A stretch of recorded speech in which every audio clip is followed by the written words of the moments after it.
మరి బతుకు తెరువు కోసం వెళ్ళినటువంటి వాళ్ళు విగత జీవులుగా మారాల్సినటువంటి అవసరం ఎందుకు వచ్చిందో తెలుసుకున్నటువంటి ప్రయత్నం చేద్దాం. ప్రస్తుతానికి కొంతమంది మహిళలు ఉన్నారు. వాళ్ళతో మనం మాట్లాడదాం. అమ్మ, ఇప్పటివరకు ఇక్కడ బుడిగె రవికుమార్ తను చాలా సౌమ్యుడని చెప్పి మాకు తెలుస్తుంది. చాలా వరకు కూడా పైసా పైసా కూడబెట్టుకొని కష్టపడి హైదరాబాద్‌కెళ్ళి మంచి భవిష్యత్తు నిర్మించుకుందాం అని చెప్పి వెళ్ళి అక్కడ స్థిరపడుతున్నట్టుగా తెలుస్తుంది. మరి అసలు భార్యాభర్తలు శిరీష, రవికుమార్ మరి బలవన్ మరణానికి ఎందుకు పాల్పడ్డారో మీకున్నటువంటి సమాచారం ఏంది? అసలు ఇద్దరు పిల్లల్ని కూడా, ఎందుకంటే పిల్లల కోసం ఎన్నో కష్టాలు పడి బతికేటోళ్ళను చూసాం. తిన్నా తినకున్నా కలో గంజా తాగి పిల్లల్ని చదువుకునేటోళ్ళని చూసాం. కానీ అన్నీ ఉండి కూడా పిల్లల్ని అనాథల్ని చేసి చనిపోవడానికి కారణం ఏందనుకోవచ్చు? కారణం ఏందంటే వాళ్ళు బత్తందుకు పోయిండ్రు. హ్మ్. బత్తందుకు పోతే ఆయన ఒకళ్ళతోని పార్ట్నర్‌గా చేసిండ్రు. హ్మ్. ఆయన ఏసీ ఏసీ ఆట. హ్మ్. ఆ! ఆ! ప్రియ ఆట. హ్మ్. ఆయన బత్తందుకు పోతే ఆయనకు ఆహ్, హ్మ్, పార్ట్నర్‌గా పోతే ఆయన ఇంటికొచ్చి లొల్లి పెట్టిండు. హ్మ్. ఏందో లొల్లి పెడితే చేసుకోవాలని ఇద్దరు పిల్లలు ఇడిచిపెట్టి హ్మ్. పోయిండ్రు. ఆయన వచ్చి ఇంటికొచ్చే తిట్టిండు. తిడితేనే పోయిండ్రు. వాళ్ళు అంటే తవ్వలే. బెదిరింపులకు పాల్పడ్డాడా? బెదిరింపులకే పోయిండ్రు. ఆ! వాళ్ళను బెదిరింపులు లేతే ఇద్దరు భార్యాభర్తలు చచ్చిపోతారా? హ్మ్. ఇద్దరు హ్మ్. పిల్లల ముఖాన చూడొద్దా? ఆ! కంకర మిల్లు పొత్తు చేత్తనట వాళ్ళకి ఇంటికొచ్చి మాకు డబ్బులియ్యాలని రెడ్ మిక్స్. ఎడిమిక్స్ అని లొల్లి పెట్టిర్రట. లొల్లి హ్మ్. పెడితే వాళ్ళకి మేము బతికేదనుకని వాళ్ళు ఇజ్జత్‌కి పోయి హ్మ్. ఉన్నారు. బతికేదెందుకని ఏమ్మా? ఆత్మహత్య చేసుకునడానికి పోయిండ్రు. హ్మ్. పోయినా గానీ పిల్లలతోటి దరియలేక, ఏం లేక ఫోన్‌ల సుత మాట్లాడిండ్రు. తమ్ముడా తమ్ముడిని మంచిగా చూసుకో. హ్మ్. నేనెళ్ళిపోతాను. అమ్మ నేను పోతాను అంటే, "అమ్మ నువ్వెక్కడికి పోతావు అమ్మ? నువ్వు ఇంటికి రా. దేనికి పోతాండ్రు? ఏం కథ?" వాళ్ళు తిట్టిండ్రమ్మ. వాళ్ళకి తిడితే నలుగురిని కూడేసి అడుగుదాం రార్రమ్మ హ్మ్. అన్నా గానీ వాళ్ళకు మనసుకు బాధ బాగా అయ్యింది. హ్మ్. అయ్యి వాళ్ళు పోయిండ్రు. పోయి పోయిండ్రు. పిల్లలతోటి మాట్లాడిండ్రు. ఇగ ఇంతే మా మాట నాన్న అని పడ్డారు. అమ్మా, ఇప్పుడు పిల్లలకు ఏందంటే తల్లన్న ఉండాలి, లేకపోతే తండ్రన్న ఆ! ఉండాలి. మరి తల్లన్నుండ ఇద్దరూ కూడా బలవన్మరణానికి పాల్పడడం, మరి ఎన్ని సమస్యలైనా గానీ, ఈ అంటే ప్రతి సమస్యకు ఒక పరిష్కారం అయితే ఉంటుంది. కానీ ఉంటుంది. పిల్లల్ని వదిలిపెట్టి, ఎందుకంటే ఇప్పుడు వాళ్ళు ఒక పెద్ద సాగరాన్ని ఈదాల్సినటువంటి అవసరం ఉంటుంది. ఏమీ తెలియని పిల్లలు ఇక్కడ చిన్న పిల్లలను పట్టుకొని వారు ఇంకా ఇంతకంటే ఎక్కువ కష్టాలు అనుభవించాల్సినటువంటి పరిస్థితొస్తది. మరి ఇద్దరు పిల్లల్ని వదిలిపెట్టాలంటే ఎంత ధైర్యం, మరి ఇంకెంత బాధలున్నాయమ్మా? ఎంత ధైర్యం అంటే ఇదివరకు వాళ్ళు తిట్టుతే, వాళ్ళు పంచాయలకు పోతే, హ్మ్. వాళ్ళు ఇంట్లకెళ్ళి బయటికెళ్ళకుండా బియ్యం అమ్ముకొని బతుకుతాండ్రు. హ్మ్. వాళ్ళు ఒకటేసారి వచ్చి ఇంటి మీద లొల్లి చేసి, గొడవ చేశారికే హ్మ్. వాళ్ళ మనసుకు బాగా బాధపడ్డాడు. హ్మ్. బాధపడే పోయిండ్రు. హ్మ్. ఏసీలు మమ్మల్ని తిట్టిండ్రు. హ్మ్. మా బతుకెందుకు? మా హ్మ్. పిల్లల ముంగట, వాళ్ళ ముంగట పక్కింటోళ్ళు ఇన్నరు. హ్మ్. మా ఇజ్జతి పోయింది. మేము బతుకుడు వేస్టు. కారణం వాళ్ళే. ప్రియ. హ్మ్. Priya? Venkat. Venkat. Okay. Priya, Venkat. Okay. Okay. అంటే ఇప్పుడు వీళ్ళు రేషన్ షాప్ పెట్టుకొని బియ్యం అమ్ముకుంటా వీళ్ళు బతుకుతున్నారు. మరి బతుకుతున్నారు. మళ్ళీ రెడ్ మిక్స్ అనే కంకర షాప్ అని కంకర మిల్ అనేది మళ్ళా పార్ట్నర్‌లున్నారా? పార్ట్నర్స్ ఉన్నారు వాళ్ళు. పార్ట్నర్స్ ఉన్నారు. మరి ఆ పార్ట్నర్స్‌లలో వీళ్ళు డబ్బులు ఇచ్చిండ్రట. హ్మ్. ఇచ్చినాక మళ్ళా గొడవ మీరు డబ్బులు ఇయ్యలే, ఏమి ఇయ్యలేదని వీళ్ళే గొడవ పెట్టుకున్నారు. హ్మ్. వచ్చి కోప్పడితే వాళ్ళు పోయిండ్రు చచ్చిపోయిండ్రు. అంటే ఇప్పుడు ఇక్కడ జరుగుతున్న టైంలో మన ఊళ్ళో గాని ఎవరికైనా చెప్తారు కదా! మాకు ఇట్లా గొడవలయినాయి అని చెప్పి ఊరు పెద్ద మనుషులకో, వాళ్ళకో వీళ్ళకి చెప్తారు. మరి అట్లాంటిది ఏం చెప్పలేదా ఇక్కడ? ఎవ్వరికి చెప్పలే. హ్మ్. ఎవ్వరికి చెప్పలే. ఇంతమంది మేము ఇక్కడ ఉన్నాం మేము. పాలెల్లో గిట్లా ఉన్నాం గానీ హ్మ్. ఎవ్వరికి చెప్పలే వాళ్ళు. హ్మ్. వాళ్ళ మనసుకు వాళ్ళకే బాధ అనిపిచ్చే ఇగ మా పిల్లలను వదిలేసుకొని చచ్చిపోతాం అన్నట్టే వాళ్ళు చచ్చిపోయిండ్రు. ఇప్పుడు ఈ ప్రియా, వెంకట్లు వీళ్ళు ఎట్లా పరిచయమమ్మా వాళ్ళకక్కడ? వాళ్ళ ఇంటి ఎదురుగున్నప్పుడు ఇగ పరిచయం గాదా! హ్మ్. హ్మ్. పార్ట్నర్స్ ఉన్నారు గదా! హ్మ్. పరిచయం అయితారు. ఓకే. ఓకే. ఆ! ఇప్పుడు మీరు చెప్పండమ్మా. ఇప్పుడు పిల్లలు ఇక్కడ చూసేసరికి ఎటువంటి వాళ్ళకైనా సరే ఆ ధైర్యం రాదు. కానీ పిల్లల్ని వదిలిపెట్టి ఒకరు కాకపోతే ఒకరన్నా పిల్లలకు తోడుండాలని అనుకుంటా ఉంటారు. కొన్ని సమస్యలు వచ్చినప్పుడు దాన్ని దాటుకొని ఎంతవరకైనా దూరం వెళ్ళగలుగుతారు. కానీ ఇక్కడ అసలు ఇద్దరికిద్దరు వెళ్ళడం వెనుక మీకున్నటువంటి ఆలోచనలు? వాళ్ళిద్దరూ అసలు ఫేస్ జేయలేకపోయిర్రు హ్మ్. ఈ సిట్యుయేషన్‌ని. హ్మ్. అయితే యాక్చువల్లీ ఏమైందంటే వాళ్ళ ఇంటి ముందే ఈ ప్రియా వెంకట్ వాళ్ళు 4 ఇయర్స్ బ్యాక్ ఇల్లు కట్టుకున్నారు. హ్మ్. కట్టుకున్న తర్వాత ఈ మా అత్తయ్య శిరీష అత్తమ్మని నార్మల్‌గా డబ్బులు చూపిచ్చి అట్లా ట్రాప్ జేషిండ్లు హ్మ్. ప్రియా వెంకట్ ఇద్దరు కలిసి. హ్మ్. ట్రాప్ జేసి ఆ తర్వాత కొద్ది రోజులు వాళ్ళతోటి ఫ్రెండ్‌షిప్ చేశారు. హ్మ్. చేసిన తర్వాత హ్మ్. వీళ్ళు ఒక 10,00,000 రూపాయలు వాళ్ళకి ఆహ్, బిజినెస్ ఆశ. ఎందుకంటే నార్మల్‌గా వీళ్ళు రైస్ బిజినెస్ చేస్తారు గదా! హ్మ్. సో, ఇప్పుడు సన్న బియ్యం ఇయ్యడం వల్ల వాళ్ళకి బిజినెస్ నడవట్లేదు. హ్మ్. నడవకపోవడం వల్ల వాళ్ళేం చేశారంటే వీళ్ళకున్న గోల్డ్ తీసుకుపోయి బ్యాంక్‌లో బెట్టి హ్మ్.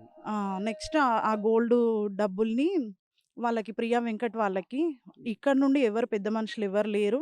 జస్ట్ వీళ్ళిద్దరు అత్తమ్మ, మామయ్య. వాళ్ళిద్దరు వైఫ్ అండ్ హస్బెండ్ అంతే. హ్మ్. నలుగురే. నలుగురు మధ్యలో మామూలుగా పేపర్ రాపిచ్చుకున్నారు. హ్మ్. రాపిచ్చుకున్న తర్వాత వాళ్ళు ప్రియా వెంకట్ వాళ్ళు ఏం చేశారంటే వీళ్ళని చీట్ చేశారు.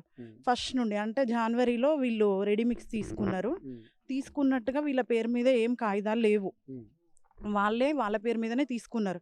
యాక్చువల్లీ ఆయన చేసే బిజినెస్ కూడా ప్రియా వెంకట్ వాళ్ళ హస్బెండ్ ఆయన చేసే బిజినెస్ కూడా ఇదే rice business. Sorry ready mix. Ready mix అవి వెహికల్స్ బిజినెసే చేస్తారు. సో ఆయన కొంచెం రౌడీలు అట్లా ఉన్నారు అని చెప్పేసి ఆయన వెనకాల వీళ్ళని అట్లా భయపెట్టిళ్ళు. భయపెట్టి ఇద్దరిని ఇంటికి వెళ్ళి తిట్టి వాళ్ళను మానసికంగా ప్రెజర్ చేశారు. అంటే యాక్చువల్గా ఒకసారి మా అత్తయ్య నాతో ఏమనిందంటే, అరే మాకు వీళ్ళతో అసలు ప్రెషర్ ఉందిరా, ఇక్కడ ఇల్లు అమ్ముకొని వెళ్ళిపోతే బాగుండేది అని చెప్పేసి అనింది. ఆ తర్వాత మా ఇంటికి ఒక 10 days బ్యాక్ వచ్చారు. గుంజేడు ముస్లమ్మ జాతరకు వెళ్ళారు. మళ్ళీ వచ్చాము. రిటర్న్ అదే రోజు వెళ్ళిపోయారు. వెళ్ళిపోయిన తర్వాత ఇంకా అక్కడ ఏం జరిగిందో తెలీదు. జస్ట్ వీళ్ళు కోవడానికంటే ఒక డే బిఫోర్ నేను మాట్లాడాను వాళ్ళతోటి. మాట్లాడినప్పుడు వాళ్ళు ఏమన్నారంటే క్యాజువల్గా మేము కొత్త ఫ్రిడ్జ్ తీసుకుంటున్నాం రా, ఈరోజు అత్తయ్య షాప్కి వచ్చింది అని చెప్పేసి మా మామయ్య చెప్పారు, మాట్లాడారు. మా మామయ్య దిల్సుఖ్ నగర్లో ఫ్లాట్ తీసుకుంటే బాగుండేది, అక్కడ నచ్చట్లేదు అని చెప్పేసి మాట్లాడారు. అంతకుమించి ఇంకేం మాట్లాడలేదు. కానీ వాళ్ళిద్దరు హ్యాపీగా ఉన్నట్టే ఉన్నారు ఆ రోజు వరకు కూడా.